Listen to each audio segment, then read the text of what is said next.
Welcome back to Blacklit Memory. Tonight, we descend into the unmarked grove's 8 tales of Appalachian loggers who crossed into woods that do not forgive, places where maps erase themselves, voices echo in your sleep, and old trees breathe just beneath the bark. These aren't campfire stories. They're consequences etched in rusted saws, shifting compass needles, and footsteps that vanish by morning. If something in these woods recognizes you, subscribe and tell us what you left behind. Now, hush. We've already been noticed. It was late October when I drove out to Monongahela, following the kind of GPS line that cuts through nowhere, the kind you don't question until it's too late. I'm Clay Buckner, 44. Been in the timber game over 2 decades. I don't ask too many questions about paperwork if the pay's good and the tree ain't tagged red. Or so I thought.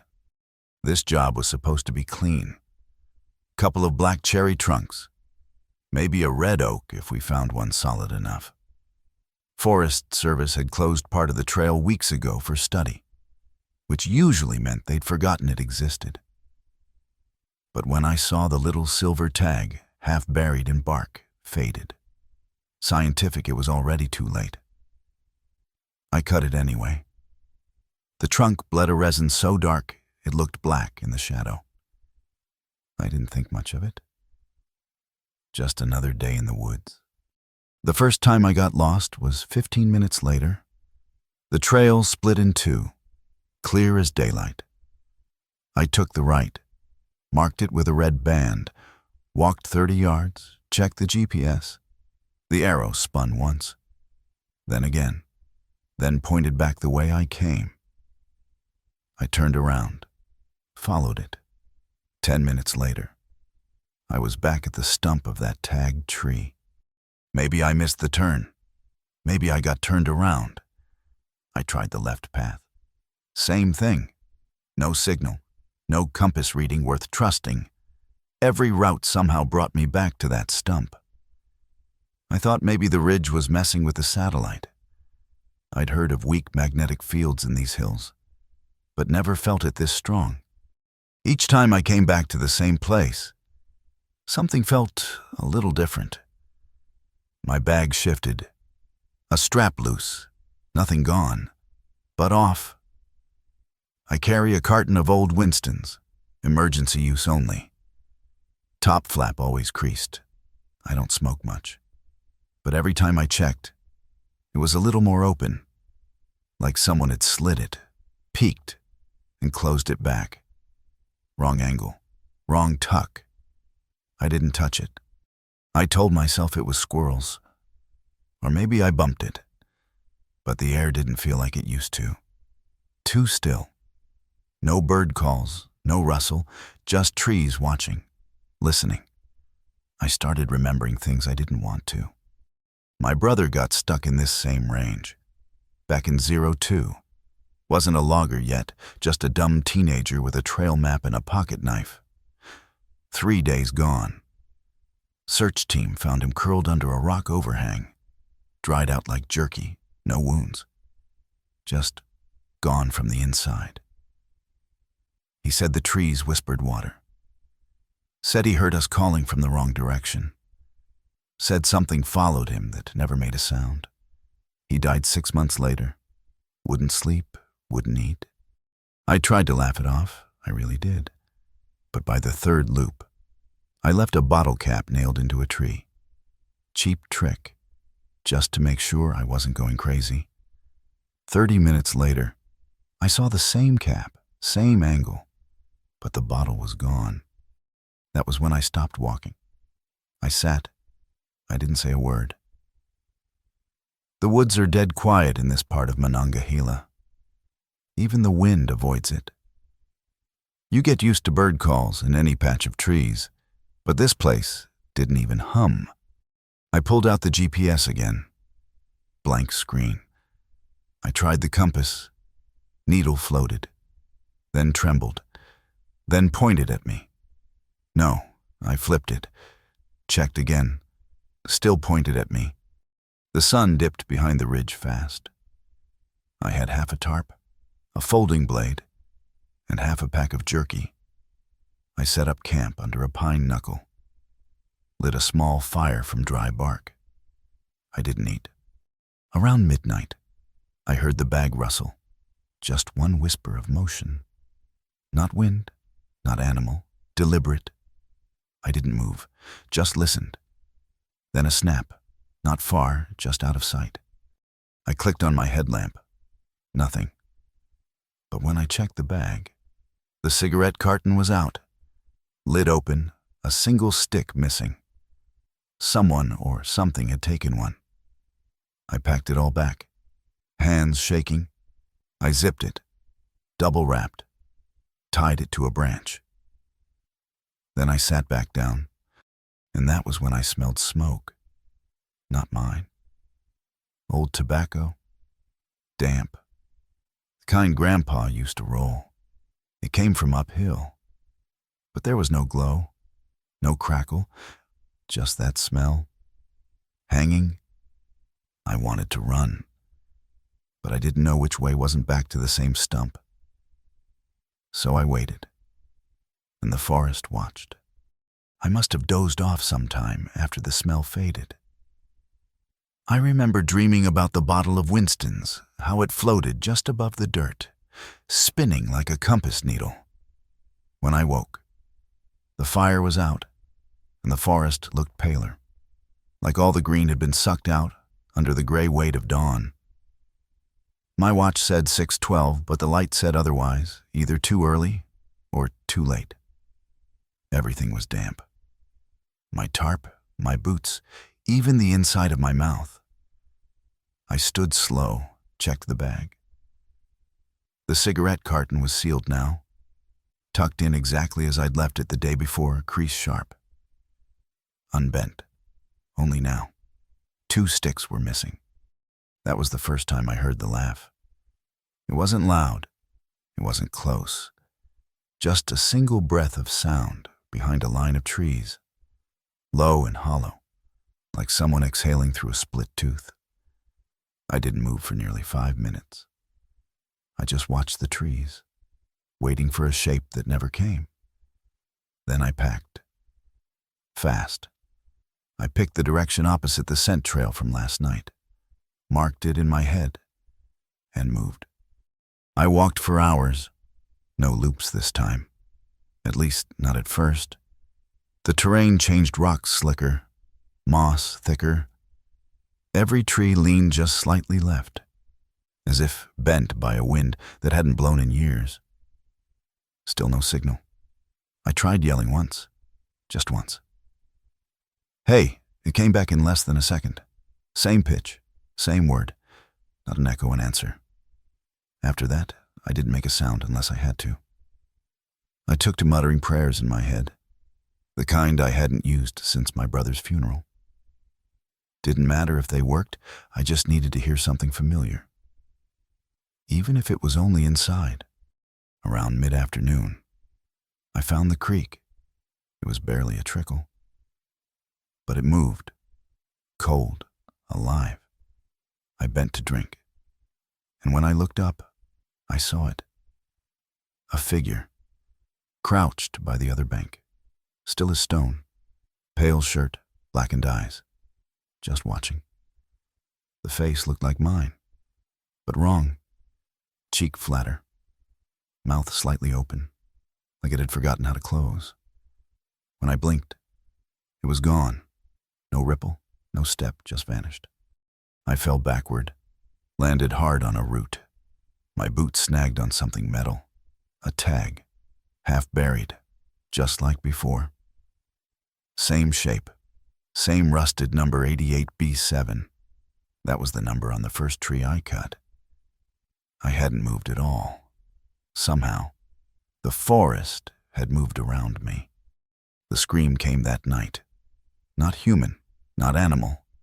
A tearing sound, stretched too long, like fabric ripping underwater. I lit a fire, higher this time, used most of my kindling. I kept the knife in hand, and watched the trees breathe. I mean that exactly. They moved in and out, not with wind, but with pulse tightening, loosening, creaking like bone. Around midnight, I smelled tobacco again. But this time, it wasn't just the scent. There was warmth with it. Heat, like someone standing behind me. I turned. There was a man, maybe. Tall, too lean, no boots, feet dark with soil. He wore my brother's jacket, the flannel one we buried him in. His mouth didn't move, but I heard him say my name. Clay. I froze, my throat locked. Every instinct screamed to run, but my legs refused. I left one, the voice said. It came from inside my ears, not outside. You took it. And then he smiled. I don't remember grabbing the axe, but I remember swinging it through empty air. The figure dissolved not into mist, but into stillness. The wood swallowed it like it had always belonged. My fire cracked, died. I didn't sleep after that. Just sat, shaking, waiting for dawn that never really came. When I finally found a way out, it wasn't because the forest let me. It was because I stopped looking. I dropped the gear, I dropped the GPS. I walked with nothing, no compass, no trail. Just a feeling like I wasn't supposed to be there anymore. After 2 days, I stumbled onto an old logging road, found a ranger station 10 miles down. They said the area I'd been in was sealed off last year. From the maps, it shouldn't have had trees that tall. No black cherry, no tag number 88B7 ever issued. They tested my gear. Nothing electronic survived. The compass needle had melted into the casing. And the Winstons still sealed. Pristine, every stick accounted for. But inside my jacket pocket was a second box. Older, weather-worn. And inside that one, 2 were missing. I don't work timber anymore. Not since Monongahela. I keep the old box in a drawer I don't open. And some nights, when the wind shifts, I smell tobacco, damp, bitter, and I wonder who it's following now. Most people wouldn't try Firespire Ridge after September. Rockfalls, sudden fog, and roads so narrow they look like veins from above. But that's exactly why I went. My name's Teresa Kim, 41. I run solo most jobs these days, less questions, fewer mistakes. And I know this ridge better than anyone who's walked it in the last 10 years. There's only one legal path in, just wide enough for an ATV, and just long enough to make you wish you hadn't come. But the trees out there ancient, red, rare fetch prices that make the risks look like dust. I parked at the trailhead just before dusk, one tire half buried in gravel, the other scraping moss. No one else was out, hadn't been all season.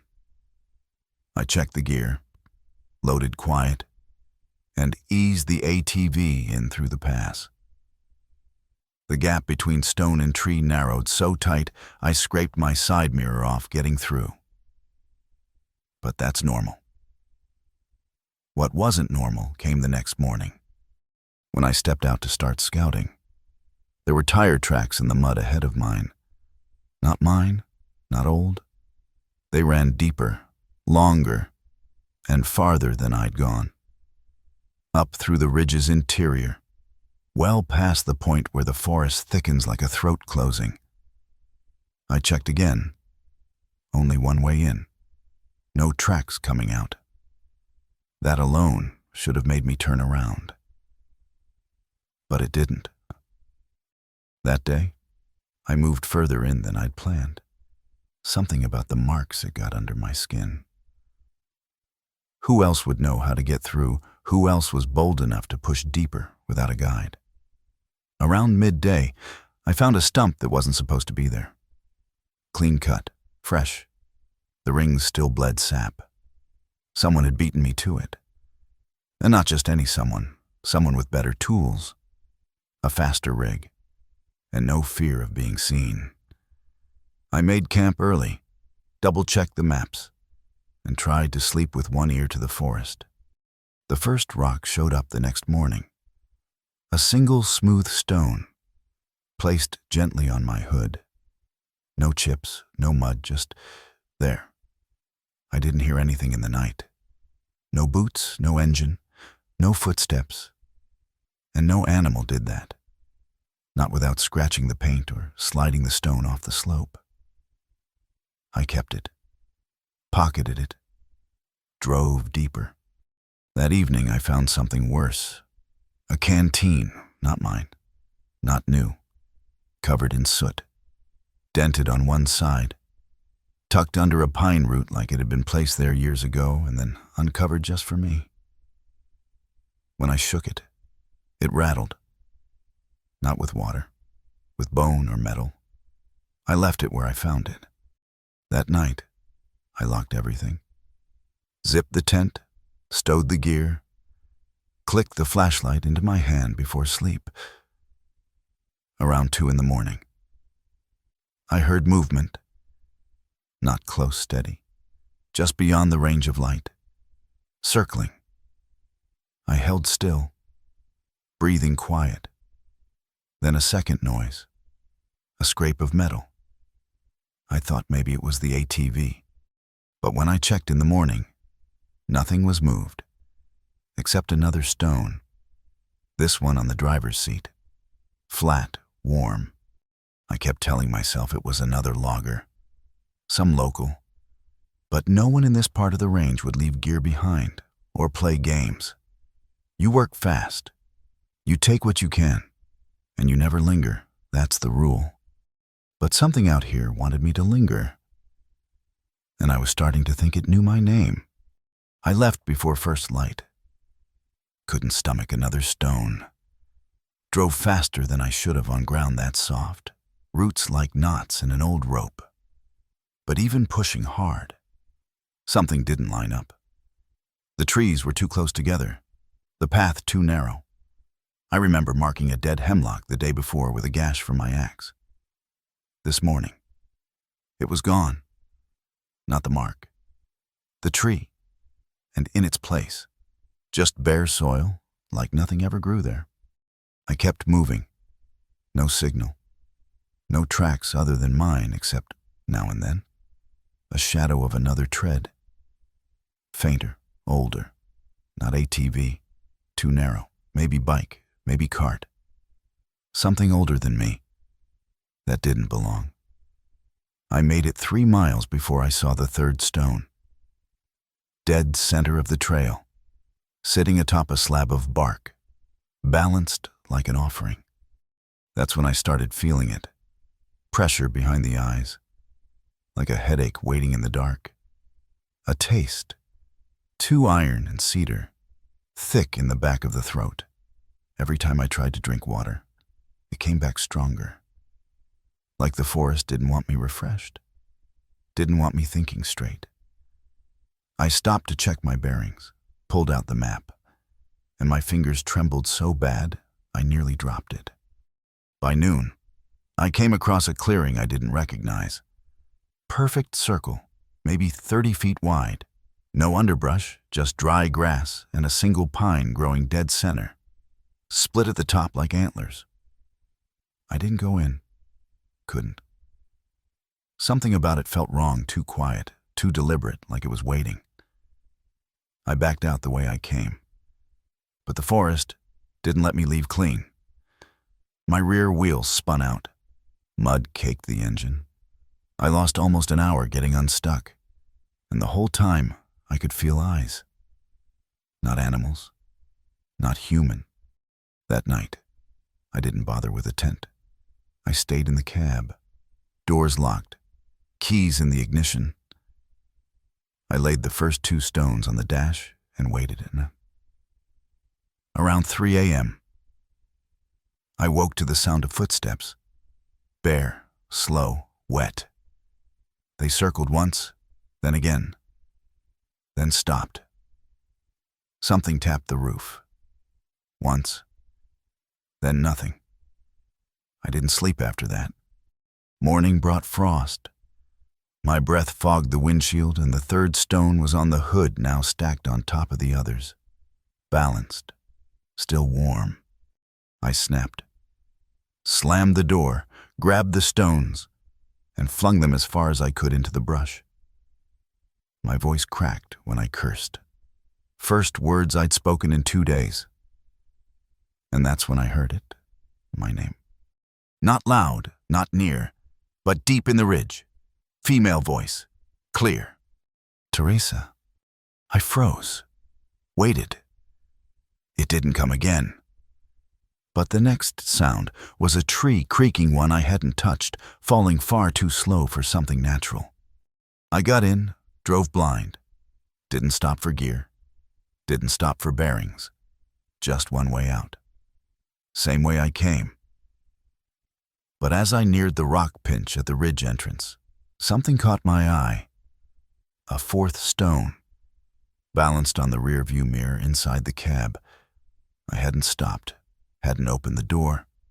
It was just there. When I broke through the pass, the mirror cracked off on the way out. I didn't stop for it. I told myself later it was just a prank. Some survivalist kids playing games. Some drifter with too much time. But I've been back since. Just once. And there were no other tire tracks. No signs of logging. No sign of that clearing. And on the hood of the ATV I left behind, because I did leave it behind, there were 5 stones. I never saw who left them, and I never went back to count again. I've camped out at Forgotten Pass more times than I can count. Some folks think it's bad luck, but I've never been one to flinch at old stories. My name's Earl Hensley, 29, and I've been working timber since I dropped out of school. That ridge out past Pine Hollow has good wood, untouched for years. You just have to get through the old fire road and past the sinkhole turnoff. That's where the ground softens and the trees start pressing in like they know you don't belong. I'd set up a rough little camp out there maybe 4 years ago. Not much, just a tarp shelter, a marked cooking pit, and a stash box tucked beneath a slab of granite. I used it every season. Always the same fire spot. Same gear tucked in a dry bag. Same logs stacked for seating. It was the kind of place you don't have to think about. You show up, and it's yours. But this time, something was different. I got there just before dusk. Figured I'd rest before cutting into the weekend. As soon as I stepped into the clearing, I knew it was wrong.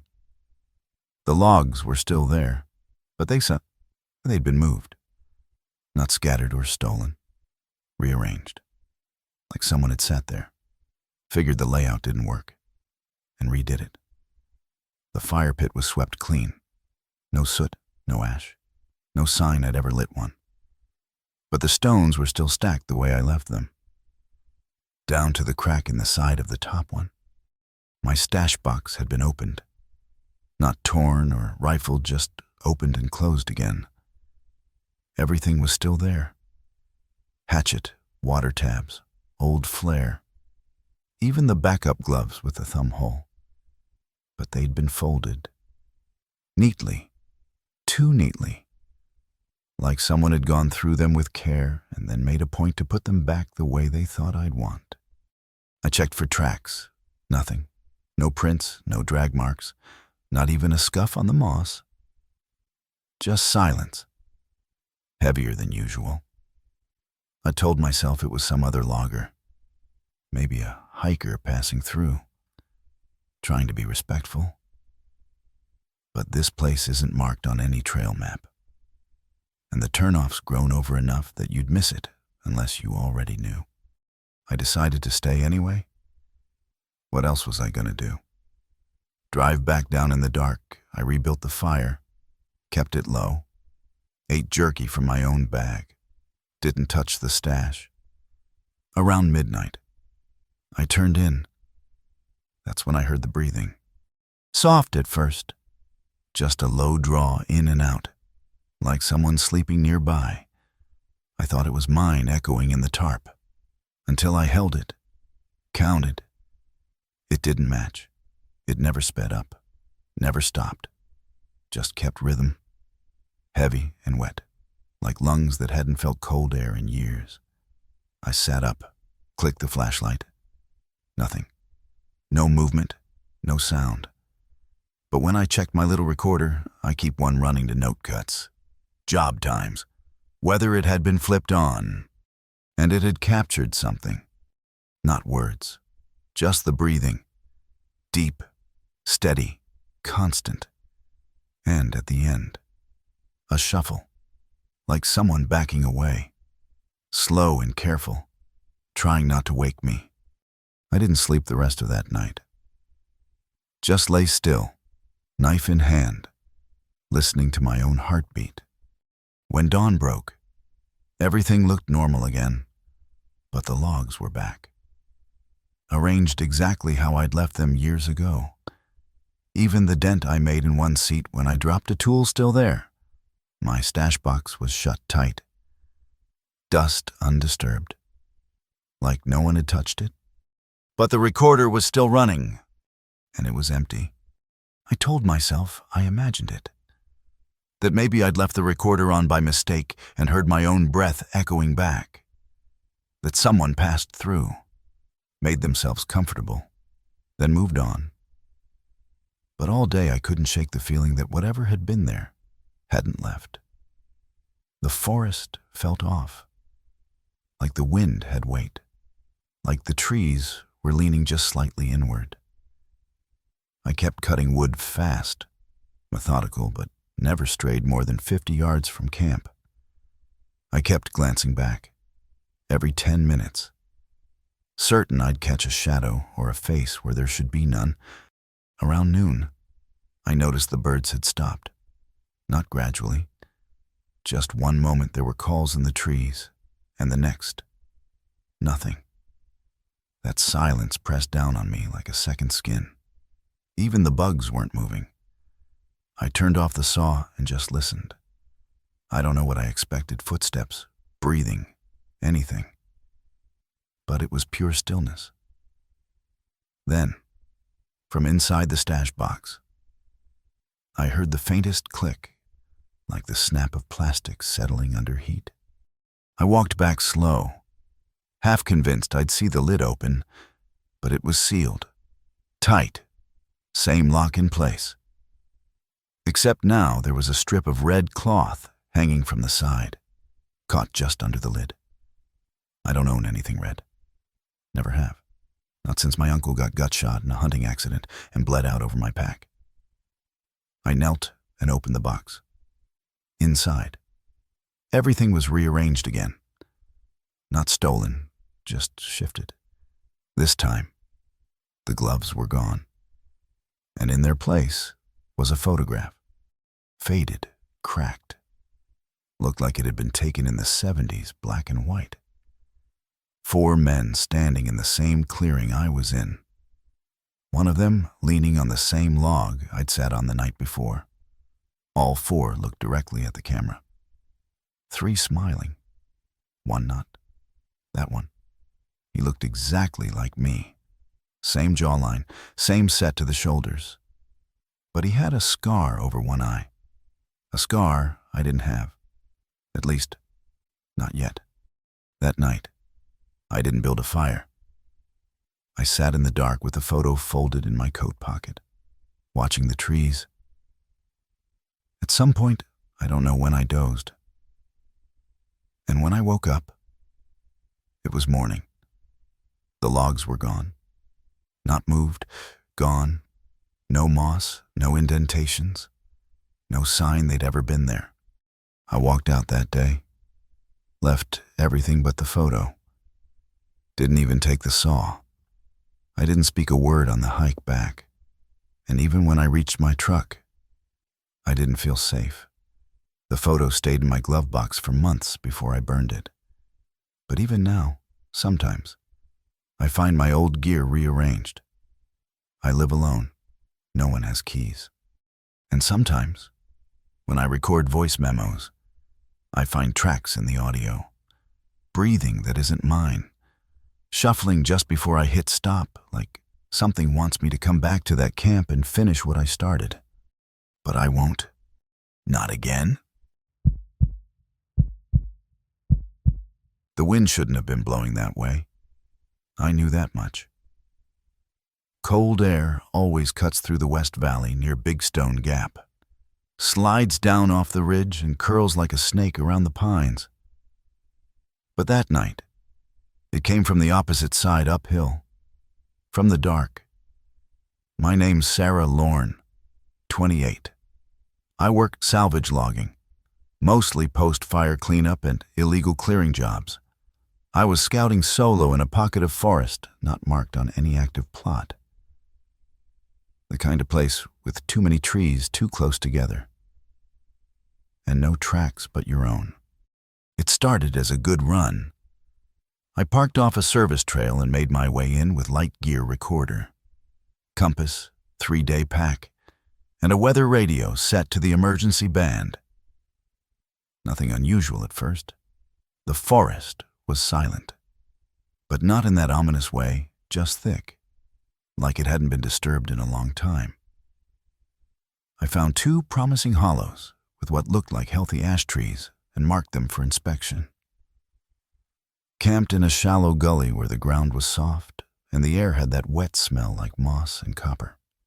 The first voice came after sunset. It was my name. Spoken once, clear, female, and close. Just outside the ring of my headlamp. I turned, swept the light. Nothing.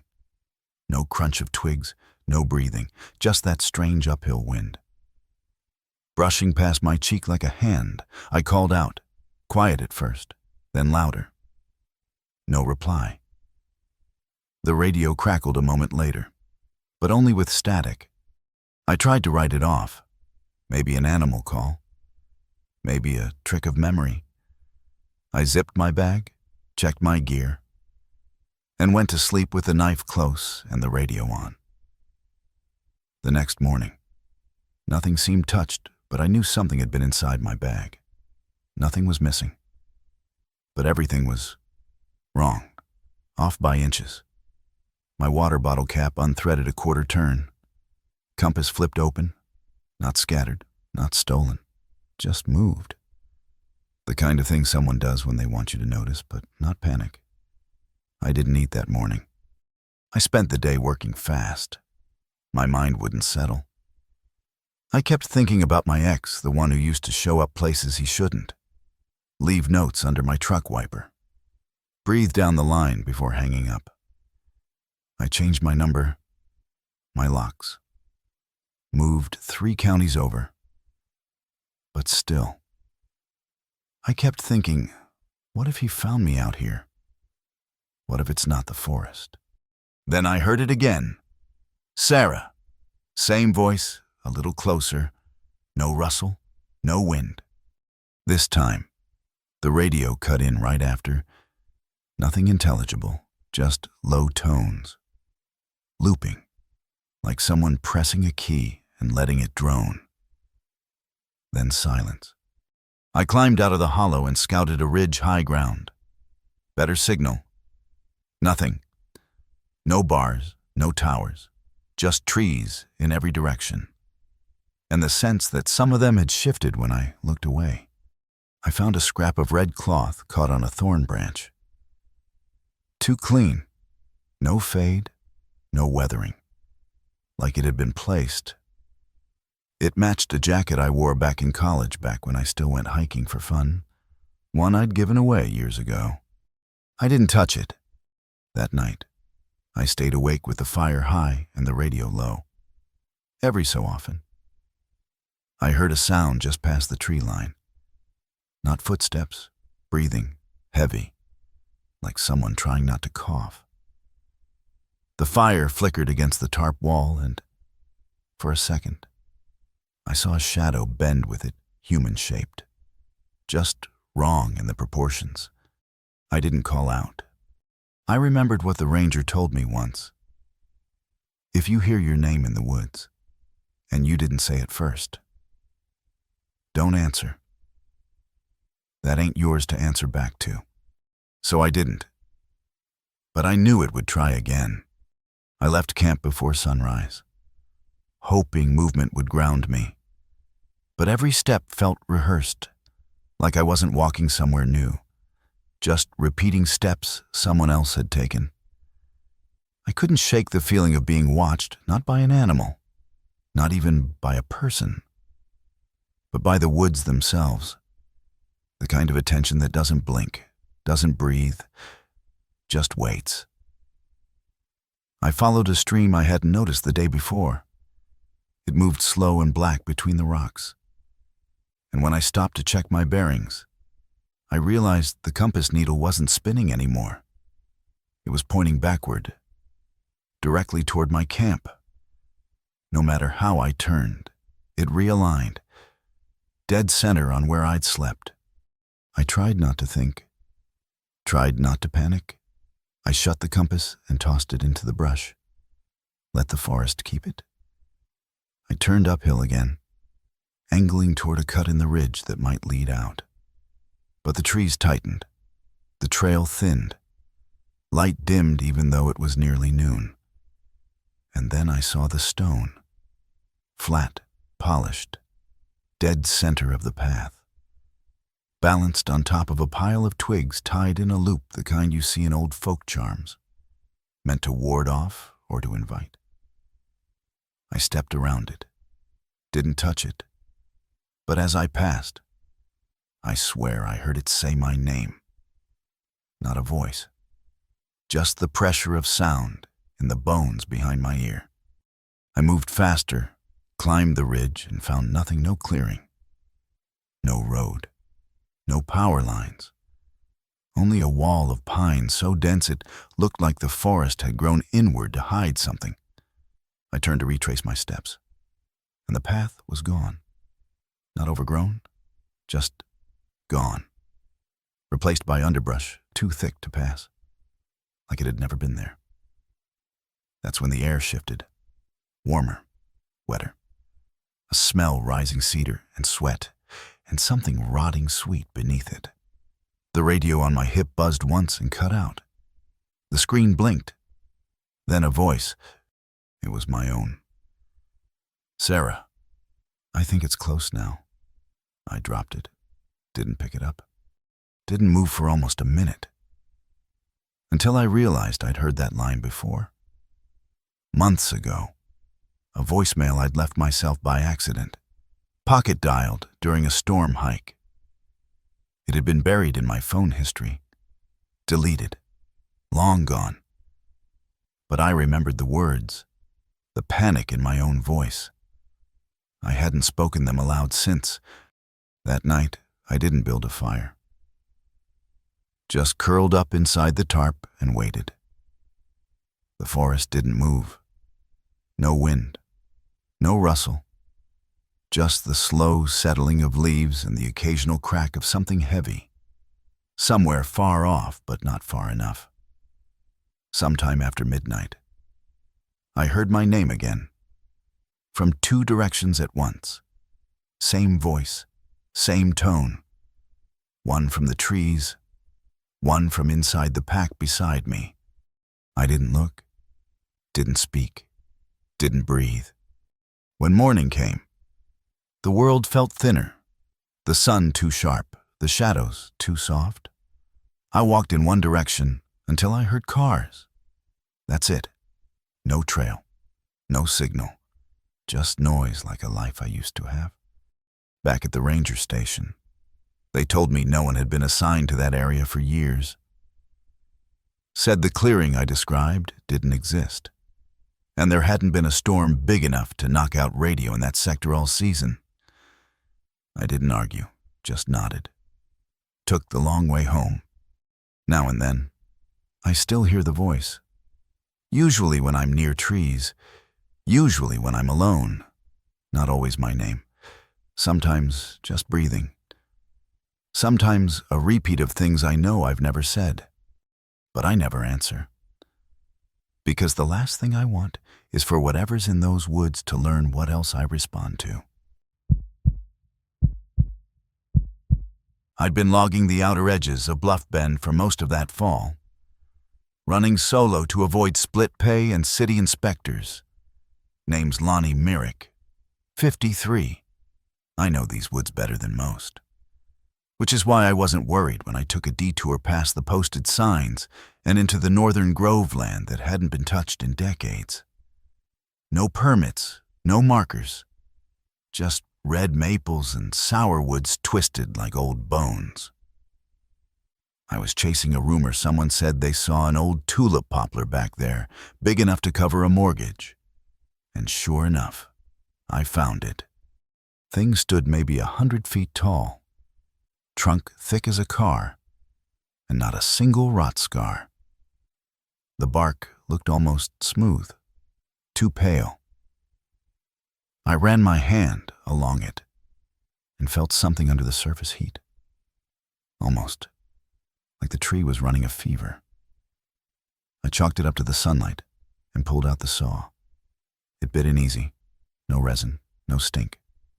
Just this damp softness, like the tree wasn't wood at all.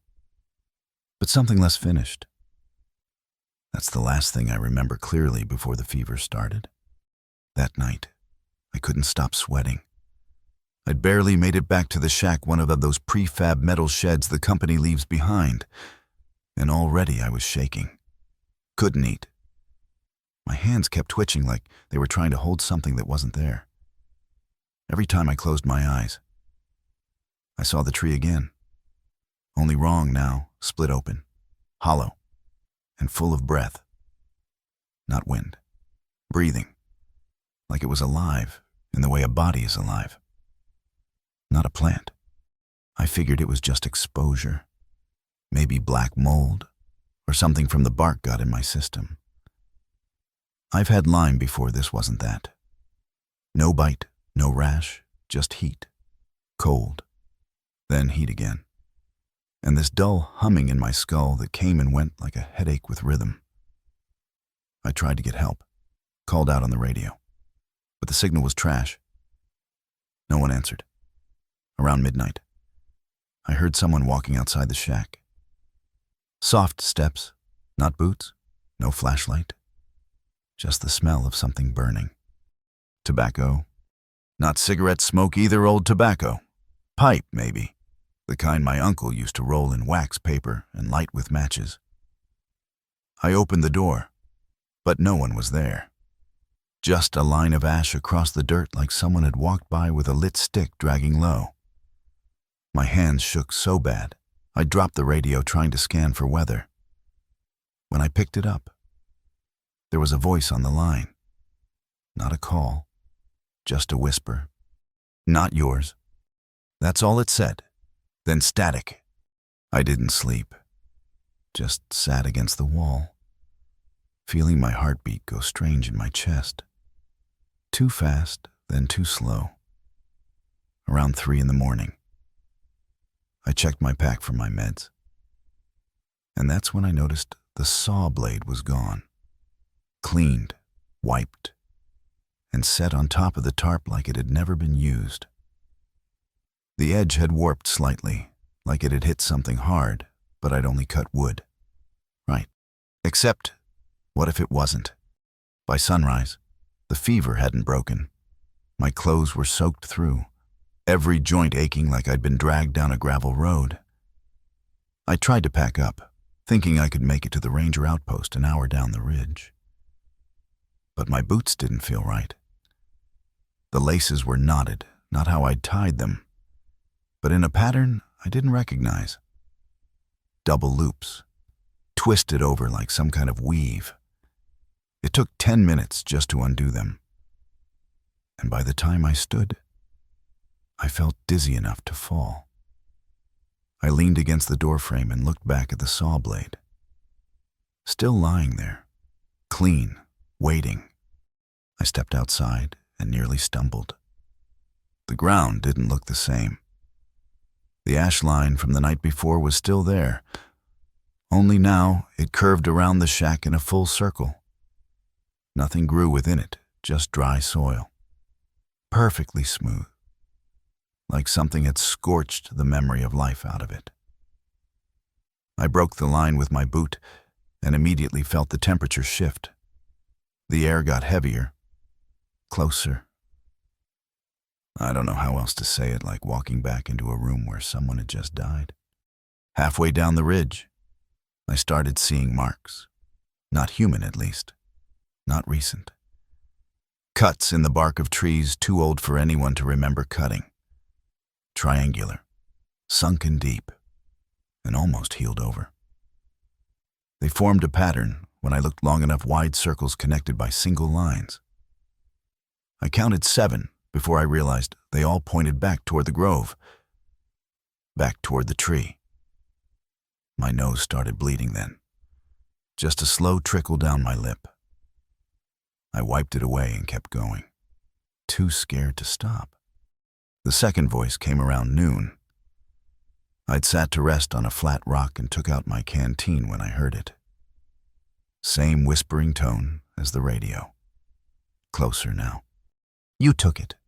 I stood fast, nearly dropped the water. Nothing around me but trees. Still, unmoving. But the shadow beneath one oak looked wrong too long, too narrow, like it stretched away from something not quite there. I backed off the trail and walked through brush I didn't recognize. Ended up looping into a clearing with no way out. Every exit led me back to the rock. No footprints, no broken branches. Just a single cigarette butt, half burned and still warm, lying where I'd been sitting. That night, I caved and burned the tarp. Didn't feel safe under it. Slept, sitting up with the saw blade beside me, gripped like a shield. The heat in my bones peaked just after midnight. I could feel every heartbeat in my teeth. Then, in the silence, I smelled it again. Tobacco. Stronger than ever, like someone was breathing it into my face. And then I saw the tree. It shouldn't have been there too far from where I'd cut it, but it stood right at the edge of camp. Whole again, untouched, smooth as stone, the same pale bark. Only now, there were handprints at the base, blackened, burned into the wood. I stepped closer without meaning to, and every part of me screamed not to. The fever broke all at once, pouring out of me in a cold sweat that left my shirt sticking to my skin. But the tree, it pulsed like a lung, like it was waiting for something to finish. I dropped the saw and ran. Didn't look back. Didn't stop until I hit the gravel shoulder of Route 13 and flagged down a trucker with my last good breath. He said I looked half dead. Said my hands were burned. I don't remember that. Still don't. Doctors said it was an infection, something from the woods, but they couldn't name it, and they couldn't explain why the fever left no trace.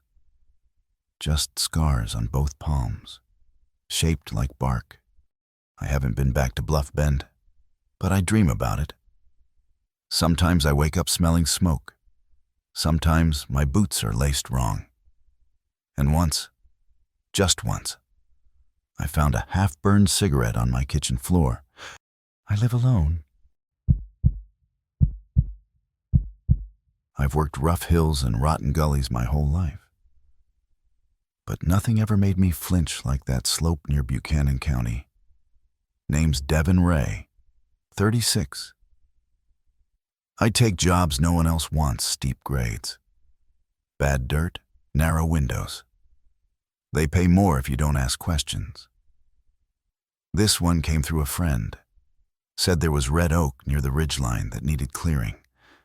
Fast and quiet. Something about land transfer disputes and survey lines being temporary. I didn't care. The trees were thick, the gear was good, and I had a weekend window. That's all that mattered. It was late afternoon when I got into the grove. Already quiet, too quiet. Not just no birds, no insects either. The wind sounded flat, like it was running into something it couldn't pass through. I set up, checked the slope angle, and started the cut. The bark felt off soft, but not rotten, like the tree had gone hollow without breaking. The saw slipped deeper than I expected, caught on something, then bounced out. That's when it happened. The blade snapped back toward me. Hard. I wasn't leaning wrong. My grip was solid, my stance tight. But the blade reversed direction mid-cut, like it was yanked by a rubber band. Missed my face by less than an inch. Tore through my ear protection and lodged in a sapling behind me. I dropped the saw, staggered back, and cursed loud enough to echo. Only it didn't echo. The woods swallowed the sound like it never existed. I sat down on a flat rock and checked for blood. None. Just a ringing in my head and the weight of something not right. That saw hadn't bounced, it had been pulled. That night, I made camp just off the slope, half hoping I'd imagined it. Around midnight, I saw a light. Flashlight beam, way off. Then it blinked out. Came back again about 10 minutes later, this time in a different spot. Always distant, never moving closer. I called out once. No answer. Then I remembered what happened to Pete. Years back, we were cutting in almost the same stretch. Slope had slipped under him, took him halfway down a ravine. I found him hours later, disoriented, face white as paper. He kept saying someone had been standing above him the whole time. Not helping, just watching. Pete never logged again. That story came back hard as I sat there watching the flashlight flicker. It was never in the same spot twice. Always off trail, always too still. When I finally dozed, I dreamed of blades twisting in air, moving against gravity, bending like breath. When I woke, my saw was clean, too clean, like it had been scrubbed and oiled while I slept. I didn't do that. And the flashlight, it was still out there. I packed up fast the next morning. Couldn't stop thinking about the blade, the way it had bent, the way it had come back like something wanted to take my face off. I ran the saw again just to test it, and it hummed clean. No wobble, no catch. But I didn't trust it. You work with tools long enough, they start to feel like extensions of your own bones. And this one felt foreign now. It was like it had been handled by something that didn't understand what it was holding. I tried to retrace my steps from the day before, hoping I could finish one clean cut and be done with it. But every time I reached the ridge, the trees looked different. A bend in the path that hadn't been there. A cluster of stumps that hadn't been touched. I followed my own warp marker's ribbons. Bark scratches, but they led me in circles. The ground was too soft where it used to be firm, and the slope felt steeper, like it had grown overnight. I started getting that pressure behind the ears, the kind you feel when a storm's coming and your body knows before the sky does. Around midday, I saw the flashlight again. Only this time, it was on the ridge above me. Just a flicker, like someone checking their bearings. But there was no one supposed to be up here. I called out again, louder than before. The light vanished, not clicked off, snuffed, like someone covered it with their hand. 5 minutes later, I found the footprint, not mine, not boots, barefoot, toes splayed, right in the middle of the mud where I'd been standing an hour before. It was facing the same direction I was. I got back to camp and checked my gear. Everything was in place except my ear protection. It was hanging from a branch just outside the tent, tied by the strap, dangling like bait. That's when I heard the first snap. Not a twig. Wood breaking under weight. I turned and caught just the last flicker of something ducking behind a trunk. Too fast to see. Too tall to mistake. And I swear, just before it vanished, I saw something glint. Metal. Sharp. Like it had borrowed my blade. I didn't sleep that night. Just sat up with the fire going low and the saw in my lap. At one point, I heard whispering. Not words, just the cadence of them. Rising and falling like breath through teeth. I turned the volume on my old radio, hoping the static would drown it out. That's when it caught a signal. Barely audible. A voice, male, distant. Repeating a phrase every minute or so. Cut wrong. Cut wrong. Not yours to take. At dawn, I tried to leave. The trail was gone. Not overgrown, erased. Trees I hadn't passed before now stood in a solid wall. Trunks twisted in a spiral, like they'd grown to block the way out. I picked a direction and walked anyway, dragging the saw behind me. Too scared to use it again. After hours, I came to a hollow stump, blackened on one side. Inside, my missing ear guard, folded, clean. I don't remember getting out. Just flashes someone yelling my name. Hands on my shoulders. The sound of rotors. Search and rescue pulled me from a drainage cut 10 miles from where I'd started. I'd been missing 3 days. They said I was dehydrated, delusional, feverish. But they found something else too. A saw blade, bent backward, embedded in a tree above head height, like it had been thrown or driven there with force no man could produce. I never logged again.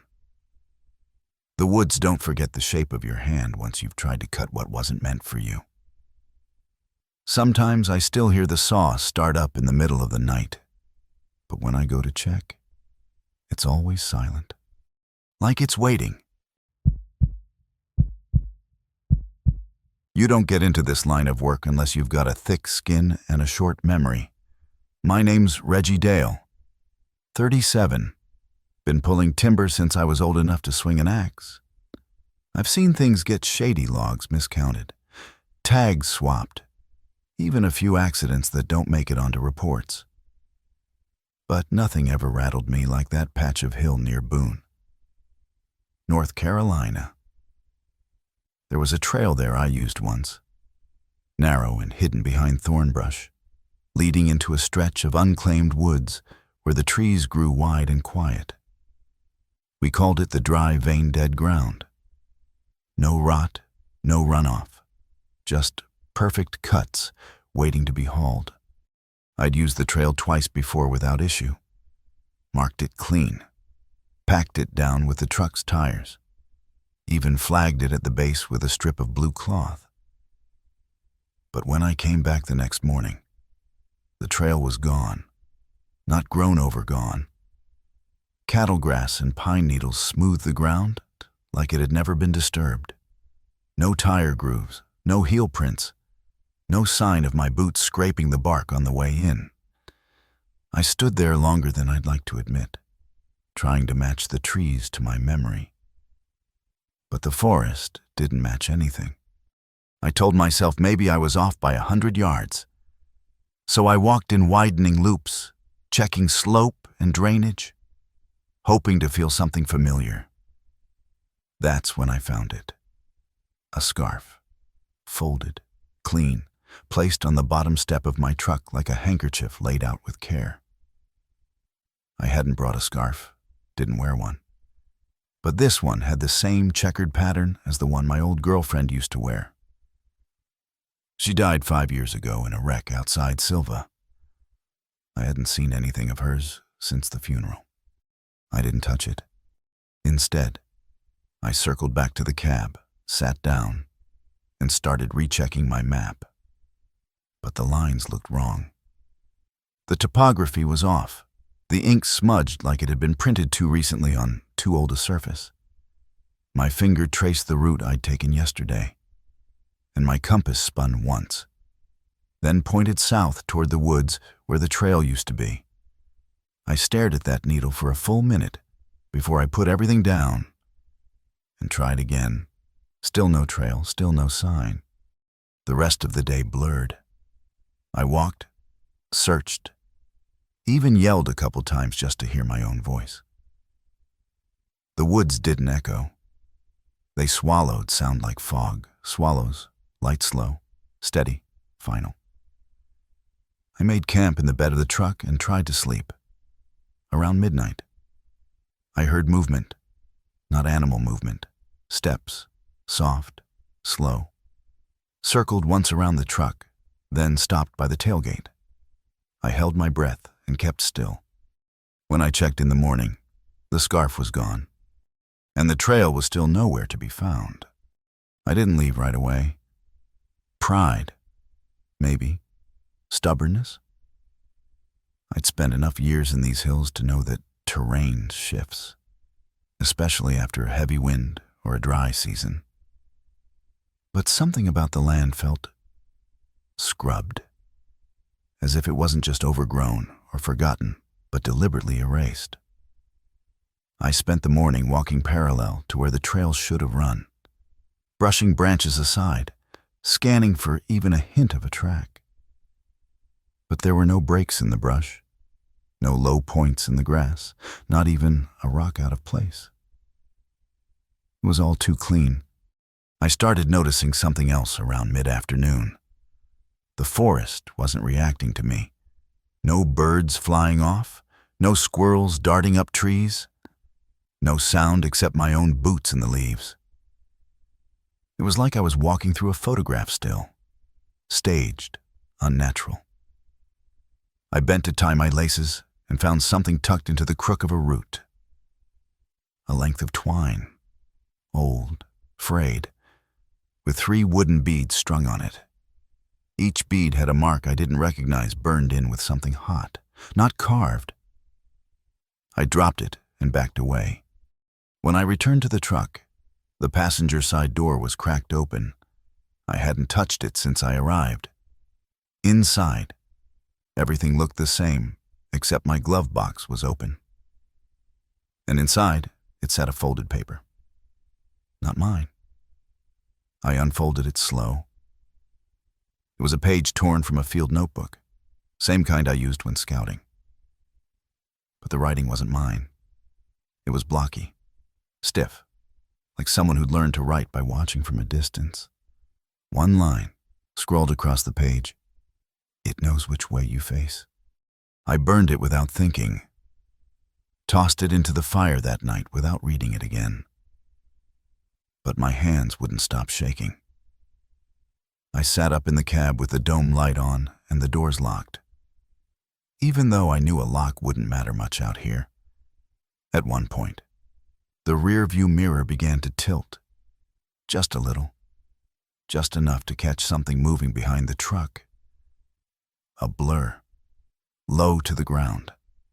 When I turned, nothing was there.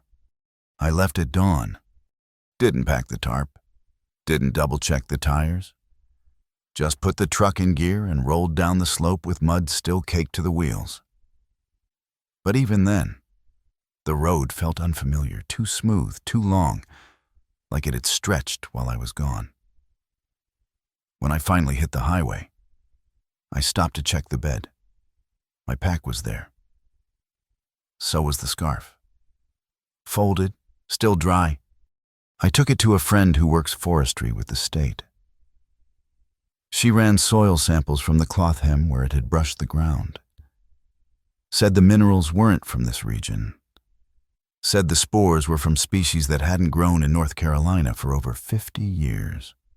I don't work alone anymore. I don't take detours. And I don't ignore missing trails.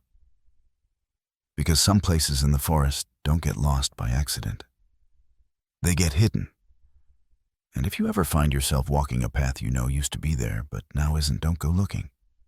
If it wants you back, it'll find you. Most of the time. Dead places stay dead. Trails collapse. Towers shut down. Cabins rot into the hillside until they're just stories in the mouths of old men. But every once in a while, something flickers. Something tries to come back through. My name's Jeb Colley, 34. I work recon and survey for private lumber outfits, the kind that send one guy ahead to check for legal gray zones or valuable timber just outside the lines. It's lonely work, but the pay's better when you don't ask questions. The area near Smokehide Falls wasn't marked on any active tract. Just a red slash through the map with a note, "No signal 1998 relay shut down." I was supposed to mark nearby stands for test cuts, then check if the old fire access roads could still take a truck. No big deal. I brought my portable, tuned to standard Ranger frequencies just in case. It was an old model, heavy, but sturdy. Picked up nothing but static for most of the first day. That changed near dusk. I was walking the slope above the falls when the speaker cracked. Not static, not feedback. A voice, male, measured. Region 5, repeater active. Code blue advisory. Repeat code blue. The timestamp stuttered. June 3rd, 1998. I stopped walking. Checked the unit. Battery solid. Frequency set right. But that relay hadn't broadcast anything in 27 years. The station was decommissioned, power lines severed, antenna dismantled and buried in concrete. The voice kept repeating every 2 minutes. Same cadence, same pauses. It felt like an emergency message stuck in a loop. Except after the 6th repeat. The words changed. Unit 219. Confirm presence. My call number burned into the side of my rig. I didn't respond.